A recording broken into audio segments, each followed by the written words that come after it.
A reading from Edgar Allan Poe. I saw thee on thy bridal day, when a burning bush came over thee. Though happiness around thee lay, the world all love before thee. And in thine eye a kindling light, whatever it might be, was all on earth my aching sight of loveliness could see. That blush perhaps was made in shame, as such it well may pass, though its glow hath raised a fiercer flame, for in the breast of him, alas, who saw thee on that bridal day, when that deep blush would come over thee, though happiness around thee lay, the world all love before thee. Dreams. Oh, that my young life were but a lasting dream, my spirit not awakening till the beam of an eternity should bring the morrow. Yes, though that long dream were of hopeless sorrow, 'twere better than the cold reality of waking life, to him whose heart must be, and hath been still upon the lovely earth, a chaos of deep passion from his birth. And should it be that dream eternally continuing, as dreams have been to me, in my young boyhood, should it thus be given, 'twere for folly still to hope for higher heaven. For I have revelled when the sun was bright, in the summer sky, and dreams of living light and loveliness have left my very heart. In climes of mine imagining, apart from mine own home, with beings that have been of mine own thought, what more could I have seen? 'Twas once and only once in the wild hour, from my remembrance shall not pass, some power or spell had bound me. 'Twas the chilly wind came over me in the night, and left behind its image on my spirit, or the moon shone all my slumbers in her lofty noon. Too coldly o'er the stars, howe'er it was, that dream was as that night wind, let it pass. I have been happy, though but in a dream. I have been happy, and I love the theme. Dreams and their vivid coloring of life, as in that fleeting shadowy misty strife of semblance with reality, which brings the delirious eyes more lovely things of paradise and love, all our own, than young hope in his sunniest hour hath known. Spirits of the dead.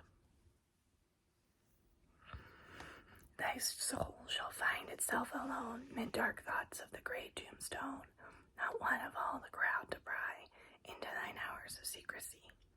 Be silent in that solitude which is not loneliness, for then the spirits of the dead who stood in life before thee are again, and death around thee, and their will shall overshadow thee. Be still.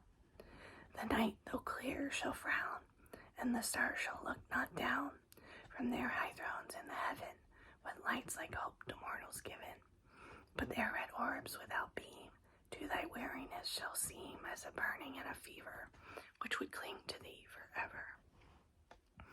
Now our thoughts thou shalt not banish, now our visions ne'er to vanish. From thy spirit shall they pass, no more like dewdrops from the grass.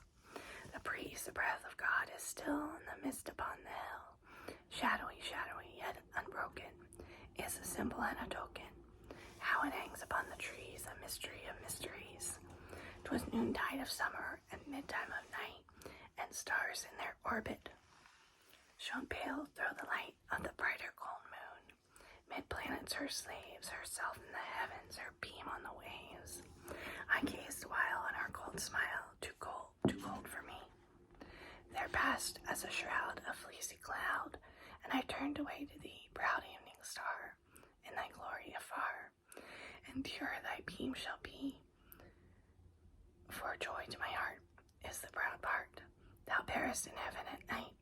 More I admire thy distant fire than that colder, lowy light. A dream within a dream. Take this kiss upon the brow, and in parting from you now, thus must let me avow, you are not wrong, who deem that my days have been but a dream. Yet if hope has flown away, in a night or in a day, in a vision or in none, is it therefore the less gone? All that we see or seem is but a dream within a dream. I stand amid the roar of a surf-tormented shore, and I hold within my hand grains of the golden sand. How few and how they creep through my fingers to the deep, while I weep, Oh God, I cannot grasp them with a tighter grasp. Oh God, can I not save one from the pitiless wave? Is all that we see or see but a dream within a dream?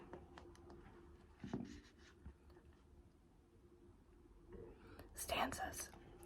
In youth have I known one with whom the earth in secret communing held, as he with it, and daylight and in beauty from his birth, whose fervid flickering torch of light was lit from the sun and stars whence he had drawn forth a passionate light, such for his spirit was fit, and yet that spirit knew not in the hour of its own furor what had o'er its power.